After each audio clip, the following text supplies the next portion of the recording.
வாழ்க வளமுடன். பேராசை ஆனந்தி அன்பழகன், திருவண்ணாமலை.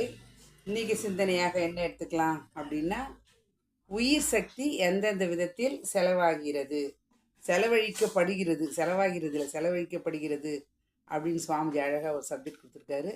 என்ன சொல்கிறான்றதை நம்ம இன்னைக்கு சிந்தனைக்கு எடுத்துப்போம். இந்த உடலும் உயிரும் இணைந்து இயங்கும் போது என்ன நடக்குது அப்படின்னா, இயற்கையாகவே மனிதனுக்கு ஏற்படுகின்ற பசிதாகம், தட்பவெப்ப சூழ்நிலை, உடல் கழிவுகளின் உந்து வேகம், இந்த வகையில் தேவைகள் ஏற்படக்கூடிய காலத்தோட முறையோடு தக்க ஒரு பொருட்களோ அல்லது நிறைவு செய்து கொள்ளக்கூடிய வசதி வாய்ப்போ இல்லை அப்படின்னா அதாலேயும் உயிர் சக்தி செலவாகிறது. அடுத்தது, அறிவானது புலன்கள் வழியாக என்ன பண்ணுதுங்க, செயல்பட்டு உயிர் சக்தி அந்த விதத்திலையும் செலவாகிறது.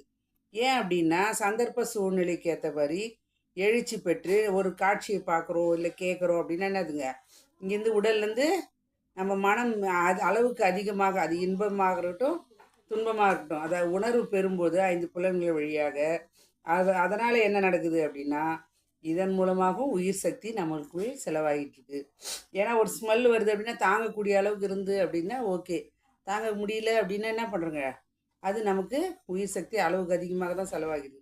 இந்த மாதிரி பார்க்குறோம், கேட்குறோம், சுவைக்கிறோம், இதன் மூலமாகவும் நம்ம உயிர் சக்தி செலவாகிறது.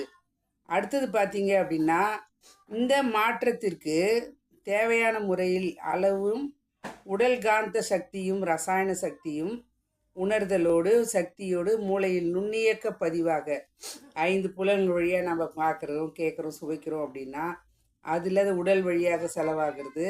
இதன் மூலமாக என்ன பண்ணுங்க, பல கோடி நம்ம உடம்புல இருக்கக்கூடிய இயக்கங்கள் பெற்று கொண்டிருப்பதால் இதளவும் நமக்கு உடலில் காந்த சக்தி செலவாகிறது.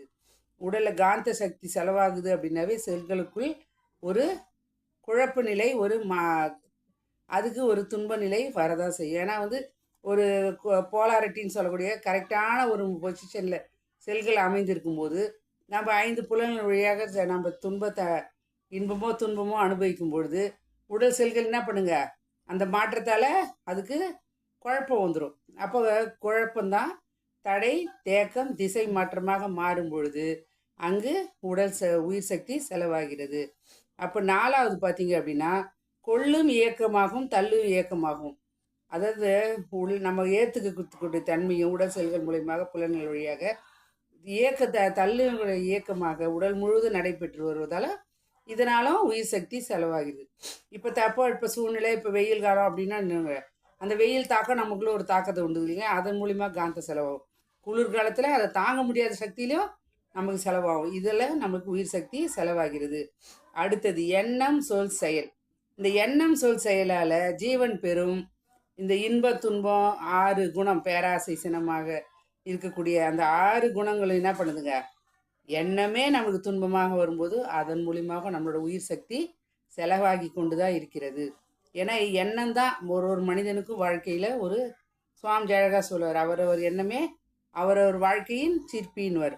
அப்போ எண்ணம் சொல் செயலாகவும் மனமாற்றத்தின் மூலமாகவோ நம்ம 6 குணங்களாக மாறும் பொழுதும் நமக்கு உயிர் சக்தி செலவாகிறது.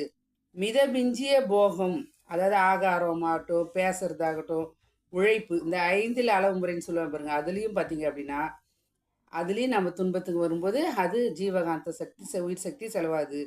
அதேமாதிரி வெப்ப தாக்கம், இப்போ சொன்ன பாருங்க, வெயில், மழை, குளிர் இதெல்லாம் வரும்பொழுதும் உடல் தாங்கக்கூடிய அளவுக்கு இருந்துச்சு அப்படின்னா ஏற்றுக்கூடிய தன்மை இருந்தால் உயிர் சக்தி செலவாகாது.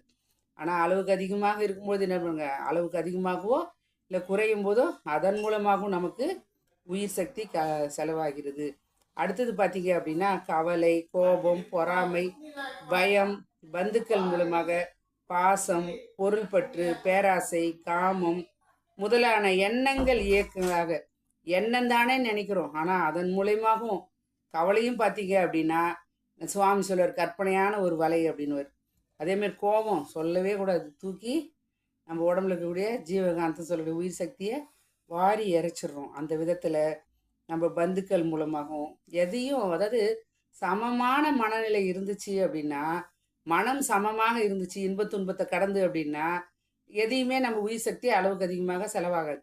ஆனால் நம்மளோட ஆயுள் காலம் 120 வருஷம்னு சொல்லியும் நாம் என்ன பண்ணுறோங்க, எனக்கு தான் கோவம் வருது, எனக்கு தான் கவலை வருது, நான் பாசம், பொருள் பற்று, 5 புலன்கள் வழியா இதன் வழியாக நான் செலவு பண்ணும் பொழுது அதுவும் நம்ம உயிர் சக்தி செலவாகிறதுக்கு ஒரு காரணமாக அமைகிறது. அந்த விதத்தில் நம்ம 7 விதமாக நம்ம உடலில் இருக்கக்கூடிய சக்திகளை உயிர் சக்தியை நம்ம செலவு செய்து தான் உலக இன்பத்தை அனுபவிக்கிறோம்னு சொல்ல, அந்த உலக இன்பங்கள்லேயே நம்ம அளவு முறை பார்த்துக்கிட்டோம் அப்படின்னா வாழ்க்கையில் சிறப்பாக அமையக்கூடிய தன்மை நமக்கு வரும். அந்த விதத்தில் இந்த அற்புதமான சுவாமிஜி உயிர் உயிர் சக்தி என்பது ரொம்ப முக்கியமான ஒரு விஷயம். ஏன்னா உயிர் இல்லை அப்படின்னா அந்த உடலுக்கு மதிப்பே கிடையாது. அதை சொல்லுவோம் சிவம் அப்படின்றதுல அந்த கொம்பு எடுத்துட்டோன்னா என்னங்க சவம். அப்போ கொம்பு என்பது மூச்சு காற்று.